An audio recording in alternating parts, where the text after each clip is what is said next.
इसमें समझना कुछ भी नहीं है। देखिए जो ब्लड होगा वो वेना कावा के जरिए से आएगा दाएं अलिंद में, और दाएं अलिंद से फिर उसके बाद में दाएं नीले में, दाएं नीले से फिर उसके बाद में फुफ्फुस धमनी, फुफ्फुस धमनी से जाएगा लंग्स में, लंग्स में ब्लड क्या होगा शुद्ध होगा, और शुद्ध होने के बाद फिर उसके बाद में फुफ्फुस शिरा के रास्ते से बाएं अलिंद में, बाएं अलिंद से फिर उसके बाद में बाएं नीले में, बाएं नीले से उसके बाद में क्या होगा महाधमनी एरोटा के माध्यम से पूरे शरीर में ब्लड फैल जाएगा। सिस्टॉल का मतलब ये हो गया हृदय की सिकुड़ने की क्रिया को बोलते हैं सिस्टॉल, और हृदय की फैलने की क्रिया को बोलते हैं डायस्टॉल। यानी सिकुड़ने की क्रिया सिस्टॉल और फैलने की क्रिया डायस्टॉल, यानी दोनों क्रियाओं को आपस में जोड़ दिया जाए तो फिर उसके बाद में क्या बनता है, हार्ट बीट बनता है। हाँ क्या बनता है, हार्ट बीट। देखिए जब हृदय सिकुड़ता है और फिर उसके बाद में हृदय फैलता है तो एक आवाज आती है जिसे बोलते हैं लव डब की आवाज। जय हिंद साथियों, स्वागत है आप सभी लोगों का हमारे इस यूट्यूब चैनल में। आज के इस वीडियो में बात ये करने वाले हैं हृदय के बारे में। हृदय का कार्य प्रणाली आज की इस वीडियो में समझेंगे कि हृदय कैसे काम करता है। ठीक है, तो चलते हैं वीडियो को स्टार्ट करते हैं बिना किसी देरी के साथ। देखें हृदय जो होता है, हृदय का आकार शंक्वाकार आकार का होता है। हृदय शंक्वाकार आकार का होता है, और फिर उसके बाद में हृदय का जो भार होता है वो भार होता है ऑलमोस्ट 300 ग्राम। कितना, 300 ग्राम का भार होता है। ठीक है, और फिर उसके बाद में देखिए एग्जाम में कुछ इस तरह से पूछा जाएगा कि हृदय का मध्य भार कितना होता है, और फिर उसके बाद में हृदय का बाईं ओर का भार कितना होता है। ठीक है, तो जो हृदय का मध्य भार होता है वो होता है 80 ग्राम। हाँ, हृदय का मध्य भार जो होगा वो 80 ग्राम होगा, और फिर उसके बाद में जो बाईं ओर का भार होता है वो 220 ग्राम। यानी कि 80 और 220 को आपस में मर्ज कर दिया जाए, जोड़ दिया जाए, तो जो टोटल भार आता है वो भार आता है टोटल 300 ग्राम आता है। कितना, 300 ग्राम। ठीक है, मैक्सिमम 300 ग्राम। अब देखिए ये जो हृदय होता है ये पसलियों के बीच में पाया जाता है। यानी ये जो पसलियां होती है तो ये हृदय जो होता है ये पसलियों के बीच में पाया जाता है, और फिर उसके बाद में ये बंद मुट्ठी के समान होता है। हृदय जो होता है ये बंद मुट्ठी के समान, यानी कि जितना जो आकार मुट्ठी का है हाँ उसी आकार का होता है। यानी कि जो साइज होता है इससे ज्यादा कहीं बड़ा नहीं होता होगा। ये जो हृदय होता है ये बंद मुट्ठी के समान होता है। ठीक है, और फिर उसके बाद में इसमें चेंबर की बात करें तो देखिए चेंबर हम सभी के बारे में बात करें। जो चेंबर होता है फिनिश, यानी कि जो मछली होता है, फिश जो होता है, जो फिश मछली होती है, मछली में जो चेंबर पाए जाते हैं ये 2 चेंबर पाया जाता है। मछलियों में 2 चेंबर पाया जाता है, और फिर उसके बाद में जो रेप्टाइल होते हैं यानी कि जो रेंगने वाले जीव होते हैं उनमें जो चेंबर की संख्या पाई जाती है वो पाई जाती है 3 चेंबर। हाँ, यानी फिश में 2 चेंबर और रेप्टाइल में 3 चेंबर, और फिर उसके बाद में मैमल्स में 4 चेंबर होते हैं, और मगरमच्छ में अगर जो चेंबर की बात करें तो मगरमच्छ में भी 4 चेंबर होते हैं।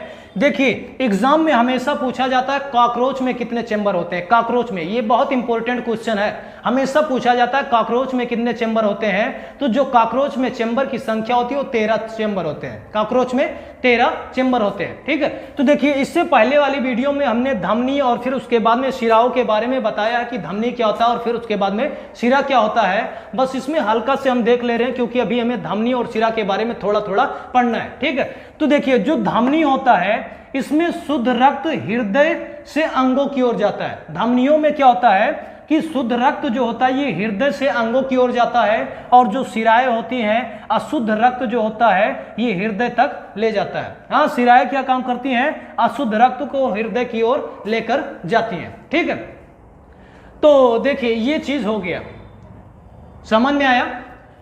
अब देखिए ये है हृदय। अब इसका हमें क्या काम करना है, कार्यप्रणाली को समझना है, कार्यप्रणाली क्या होता है। ठीक है, तो देखिए इससे पहले सभी हम पार्टों का नाम जान लेते हैं। ये जो पार्ट है ये क्या है, फुसफुस धमनी है। क्या है, फुसफुस धमनी।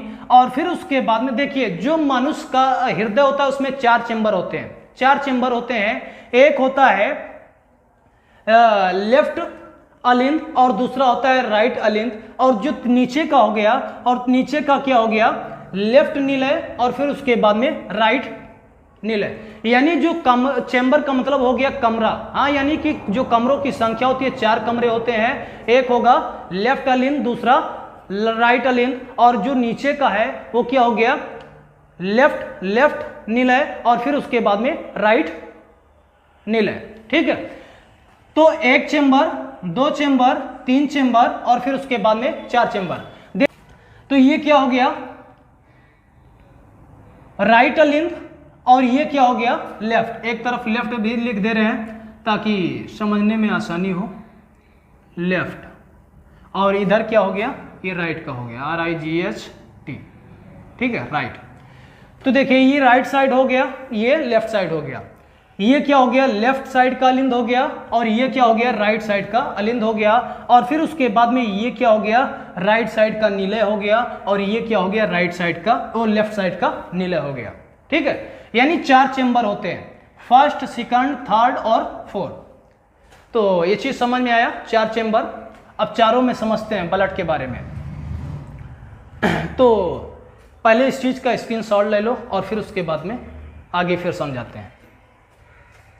अब इसमें क्या है कि ये क्या है, वेना कावा, ये रूट है वेना कावा का, और फिर उसके बाद में ये जो बीच वाला है ये है सेप्टम, क्या है, सेप्टम है, ठीक है। और फिर उसके बाद में ये जो रास्ता है ये है एरोटा का रास्ता, और ये जो रास्ता गया ये सीधा रास्ता, ये है क्या, महाधमनी, फुसफुस धमनी का रास्ता, ये है फुसफुस धमनी का रास्ता, ठीक है। और देखिए ये है ट्राइकस्पिड वाल, ये जो वाल्व दिख रहा है ये क्या है, ट्राइकस्पिड वाल, और फिर उसके बाद में ये जो वाल दिख रहा है ये बाइकस्पिड वाल होता है, यानी ट्राइकस्पिड वाल और फिर उसके बाद में बाइकस्पिड वाल होता है, ठीक है। और फिर उसके बाद में जो ऊपर का भाग होता है इसे बोलते हैं पेरिकार्डियम, और जो फिर उसके बाद में ये वाला जो पार्ट होता है इसको क्या बोलेंगे, एंडोकार्डियम, और जो बीच की मांसपेशियां होती हैं ऐसे ऐसे उनको बोलते हैं मायोकार्डियम, ठीक है। ये चीज हो गया, ठीक। जो ये सेप्टम होता है, हाँ, ये सेप्टम क्या काम करता है कि दोनों भागों को अलग करने का काम करता है, यानी कि जो रक्त है वो दोनों रक्तों को आपस में मिश्रण होने नहीं देता, यानी एक तरफ शुद्ध रक्त होता है और दूसरी तरफ क्या होता है, अशुद्ध रक्त, यानी कि एक में एक जो होता है उसमें कार्बन डाइऑक्साइड इधर होता है और उसमें ऑक्सीजन युक्त रक्त, यानी ऑक्सीजन मिला होता है, ठीक है। तो देखिए अब ब्लड का रूट समझेंगे। ब्लड क्या होगा कि वेना कावा के जरिए से आएगा और आने के बाद कहाँ है, फर्स्ट एट्रियम में आएगा, यानी कि राइट एट्रियम में, और फिर उसके बाद में राइट एट्रियम में आने के बाद वो ब्लड कहाँ आता है, ये ट्राइकस्पिड वाल के जरिए से कहाँ आएगा, राइट वेंट्रिकल में आएगा, ठीक है। और जब राइट वेंट्रिकल में आएगा और फिर उसके बाद में वो जो ब्लड होगा, हमने पूरा रूट बनाया है, ये फुसफुस धमनी के रास्ते से चला जाएगा लंग्स में। कहाँ पर, लंग्स में। सवाल ये उठता है लंग्स में क्यों जाता है, हाँ, लंग्स में अगर जो जा रहा है तो क्यों जा रहा है, तो लंग्स में वो जो ब्लड जा रहा है वो शुद्ध होने के लिए जाता है, वो शुद्ध होने के लिए जाता है, और जब वो शुद्ध हो जाता है और फिर उसके बाद में शुद्ध होने के बाद फुसफुस शिरा के रास्ते से कहाँ आता है, राइट एट्रियम में, और जब राइट एट्रियम में आता है वो ब्लड तो राइट एट्रियम के रास्ते से फिर उसके बाद में कहाँ आता है, राइट वेंट्रिकल में आता है, और फिर उसके बाद में ये क्या काम करता है, प्रेशर देता है, हाँ, ये क्या काम करेगा, प्रेशर देगा, और जब प्रेशर देगा और फिर उसके बाद में प्रेशर पाने के वजह से ये क्या होगा कि ये एरोटा के रास्ते से फिर उसके बाद में पूरे शरीर में ब्लड चला जाता है।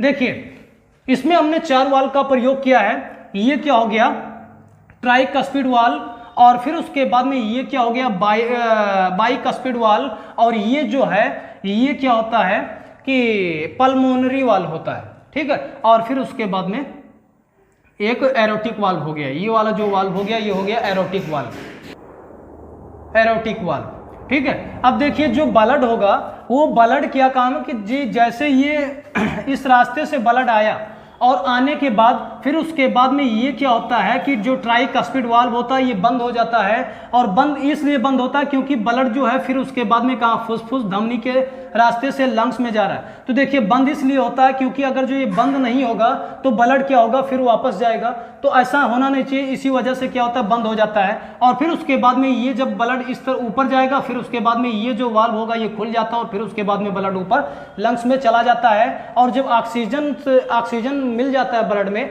और फिर उसके बाद में वो ऑक्सीजन जो मिलता है वो मिलने के बाद ब्लड क्या होता है, फुसफुस शिरा के रास्ते से आएगा, और आने के बाद ये कहाँ पर आता है, अलिंद में आता है। फिर उसके बाद में ब्लड क्या होगा कि ये वाल जो होगा ये खुल जाएगा, और जब खुलेगा तो वो जो ब्लड होगा कहाँ पर आएगा, ये आएगा दाएं नीले में, और जब दाएं नीले में आएगा और फिर उसके बाद में इधर से प्रेशर दिया जाएगा, और जैसे प्रेशर दिया जाएगा तैसे ये जो बाइकस्पिड वाल्व है ये बंद हो जाएगा, और जैसे बंद होगा तैसे ये वाल्व क्या हो जाएगा, खुल जाएगा, और जैसे खुलेगा तैसे ब्लड क्या होगा कि ऐसे ऐसे एरोटा के माध्यम से पूरे शरीर में फैल जाएगा, ठीक है। तो इतना समझ में आया। तो ये चीज़ समझ में आया, नहीं समझ में आया, इसमें समझना कुछ भी नहीं है। देखिए वह जो ब्लड होगा वो वेना कावा के जरिए से आएगा दाएं अलिंद में, और दाएं अलिंद से फिर उसके बाद में दाएं नीले में, दाएं नीले से फिर उसके बाद में फुफ्फुस धमनी से जाएगा लंग्स में ब्लड क्या होगा, शुद्ध होगा, और शुद्ध होने के बाद फिर उसके बाद में फुफ्फुस शिरा के रास्ते से बाएं अलिंद में, बाएं अलिंद से फिर उसके बाद में बाएं नीले से उसके बाद में क्या होगा, महाधमनी एरोटा के माध्यम से पूरे शरीर में ब्लड फैल जाएगा। ठीक है, तो समझ में आया। अब अगर जो समझ में आया तो इस चीज़ का पहले स्क्रीनशॉट ले लो और फिर उसके बाद में समझाते हैं। देखिए अब हम बात करेंगे स्पंदन क्रिया के बारे में। तो देखिए इसमें दो चीज़ें, एक है सिस्टॉल और दूसरा डायस्टॉल। सिस्टॉल का मतलब ये हो गया हृदय की सिकुड़ने की क्रिया को हम बोलते हैं सिस्टॉल, और हृदय की फैलने की क्रिया को बोलते हैं डायस्टॉल। यानी सिकुड़ने की क्रिया सिस्टॉल और फैलने की क्रिया डायस्टॉल, यानी दोनों क्रियाओं को आपस में जोड़ दिया जाए तो फिर उसके बाद में क्या बनता है, हार्ट बीट बनता है। हाँ, क्या बनता है, हार्ट बीट।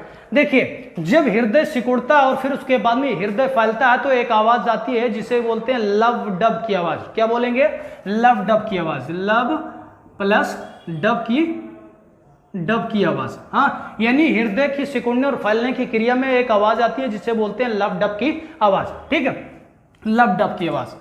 देखिए जो धड़कन होता है 1 मिनट में 72 बार धड़कता है। कितना, 72 बार धड़केगा, और फिर उसके बाद में धड़कने के समय, जो धड़कने का समय होता है, समय लगता है वो 0.8 सेकंड होता है। हाँ, 0.8 सेकंड। और फिर उसके बाद में देखिए हृदय का जो अध्ययन होता है कार्डियोलॉजी कहलाता है, और हृदय का अध्ययन कार्डियोलॉजी, और फिर उसके बाद में धड़कन को बढ़ाने में जो हार्मोन भाग लेते हैं उन्हें बोलते हैं थायरॉक्सिन हार्मोन। ठीक है, अभी इसमें एक डिवाइस आता है पेसमेकर डिवाइस। पेसमेकर डिवाइस का काम क्या होता है कि देखिए अगर जो धड़कन स्लो है या ज़्यादा फास्ट है, बहुत स्लो है और बहुत फास्ट है, तो इन सभी को स्लो और फास्ट को ये क्या काम करता है, नियंत्रित करने का काम करता है, यानी कि धड़कन को नियंत्रित करने का काम करता है। ठीक है, तो उम्मीद करते हैं आज का ये वीडियो समझ में आया होगा। मिलते हैं अगली वीडियो में, तब तक के लिए जय हिंद।